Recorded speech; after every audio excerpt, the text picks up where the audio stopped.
એક financial advice જે young 20 people's હોય એ બધા માટે. જનરલી કોઈ વ્યક્તિ 10,000 રૂપીસ એસઆઈપી કરે અને જો ખાલી 12% રિટર્ન મળે, ખાલી 12%, તો 20 years પછી એને 1 કરોડ.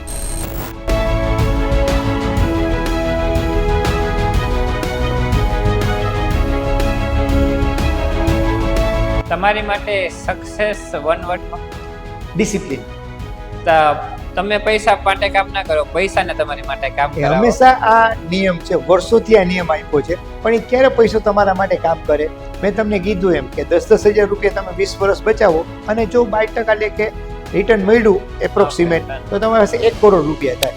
કહેવત હતી કે તમે ગરીબીમાં જન્મ લ્યો, બોર્ન પુઅર, એ તમારા હાથમાં નથી, પણ ઇફ યુ ડાય પુઅર, એ વેરી બેડ કહેવાય.